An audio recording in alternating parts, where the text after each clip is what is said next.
नमस्कार अनि स्वागत छ बिबी जानकारी युट्युब च्यानलमा पुनः एकपटक फेरि यहाँहरुलाई यो अर्को एपिसोडमा। आज म फेरि एउटा उपचार अथवा घरेयासी प्राकृतिक उपचार लिएर आएको छु। त्यो हो जब हामीलाई खोकी लाग्छ।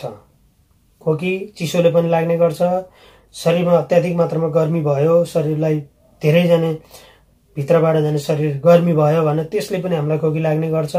र बाहिरी मौसम धुलो धुवा मौसम परिवर्तन हुँदाखेरि पनि हामीलाई जाने खोकी लाग्ने गर्छ।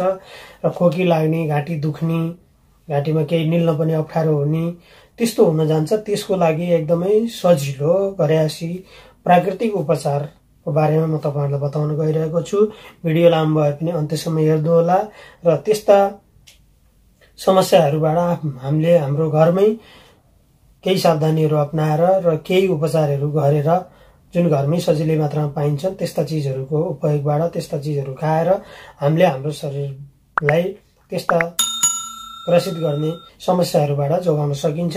र तपाईलाई खोकीको मैले जुन आज बताउन गइरहेको छु, खोकीको दबाई, खोकी जस्तो किसिमले लागेको होस्, जति नै पुरानो होस् र त्यो मौसम परिवर्तन हुँदाखेरि होस् या जाने सुक्खा खोकी होस् या खकार आउने खोकी होस् या त फेरि तपाईको मौसम परिवर्तन हुँदाखेरि जुन धुलो धुवाले बाहिर तपाई बढी हिँडडुल गर्नुपर्छ। अब हाम्रो नेपालमा त धेरै धुलो धुवा बढी मात्रामा छ। त्यो धुलो धुवाले गर्दा पनि हामीलाई खोकी लाग्छ र फोक्सोको इन्फेक्सनले पनि खोकी लाग्ने गर्छ र घाँटीमा इन्फेक्सन भए पनि हामीलाई खोकी लाग्ने गर्छ।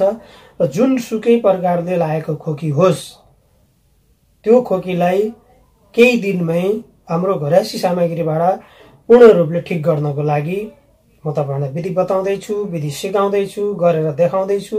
तपाईहरुले भिडियोलाई अन्त्यसम्म हेरेर साथ दिनु होला। ल आउनुहोस् म तपाईलाई त्यो विधि बनाउनेतिर लैजान्छु। ल आउनुहोस्।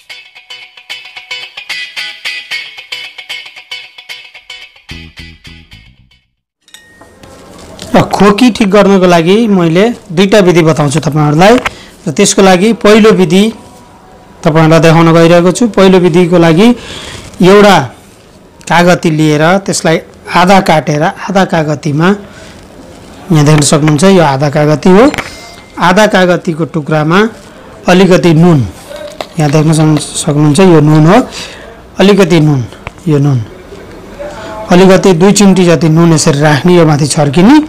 त्यस पछाडि अलिकति यसमा 1 चिम्टी जति मरिचको धुलो, यो कालो मरिचको धुलो हो, गोल मरिचको धुलो, मरिचको धुलो यसरी लिएर यो माथि छर्केर यो आधा कागती दिनमा 1 पटक, जति बेला पनि खाना खाए पछाडि खानुस्, खानुभन्दा पहिला खानुस्, जति बेला पनि यो कागतीलाई नुन र जने मरिचको धुलो राखेको कागतीलाई चुसी चुसी दिनमा 1 पटक खाने गर्नुभयो भने 4-5 दिन खाँदाखेरि तपाईको जस्तो किसिमको खोकी भए पनि त्यो खोकी ठिक हुन्छ। यो त त्यो एउटा विधि। ल आउनुस् अब अर्को विधि तपाईहरुलाई म बताउँछु। जस्तो सुकै खोकी होस्, चाहे जति नै पुरानो होस्, त्यो खोकी ठिक गर्नको लागि मैले तपाईहरुलाई विधि बताउँदैछु। त्यसको लागि तपाईहरुले दुईटा सामग्री लिनुपर्ने हुन्छ। एउटा त बेसार, अलिकति बेसार लिनुपर्ने हुन्छ तपाईहरुले, यहाँ देख्न सक्नुहुन्छ। 1 चम्मच, लगभग 1 चम्मच, सानो चम्मचको 1 चम्मच जति बेसार लिने, यहाँ राख्ने। यसरी 1 चम्मच बेसारलाई लिएर त्यो बेसारमा अलिकति मह, शुद्ध मह, यहाँ देख्न सक्नुहुन्छ यो शुद्ध मह हो। यो शुद्ध मह र बेसारलाई मिलाएर 1 चम्मच बेसारमा 1 चम्मच लगभग मह राखेर मिसाएर राम्रोसँग त्यसलाई जाने घोलेर पेस्ट जस्तो, यानी लेदो जस्तो बनाएर त्यसलाई तपाईले चाटी चाटीकन खान सक्नुहुन्छ। दिनमा जति बेला पनि दिनको 1 पटक खान सक्नुहुन्छ।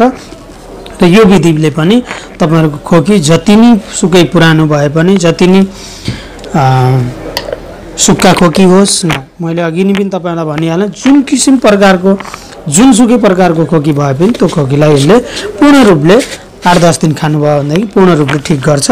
हस्त मित्रहरू, यी विधिहरू अपनाएर तपाईहरु आफ्नो खोकीलाई ठिक गर्न सक्नुहुन्छ। जुनसुकै बेलाको खोकी होस् ठिक गर्न सक्नुहुन्छ। फेरि लाग्यो, पुनः लाग्यो, केही समय, साल 6 महिनाको लागि त यो विधिले काम गर्छ। त्यस पछाडि फेरि लाग्यो भने फेरि यसरी नै यो प्रक्रिया अपनाएर तपाईहरुले खोकी ठिक गर्न सक्नुहुन्छ। एउटा त कागती मैले भने, र अर्को बेसार र मह राखेर खाने मैले भने यी दुईटा विधि अपनाएर तपाईले जस्तो सुकै खोकीलाई पनि ठिक गर्न सक्नुहुन्छ। हस्त तपाईहरुको समय शुभ रहोस्, तपाईहरुको स्वास्थ्य राम्रो रहोस्। फेरि भेट्नेछु अर्को भिडियोमा।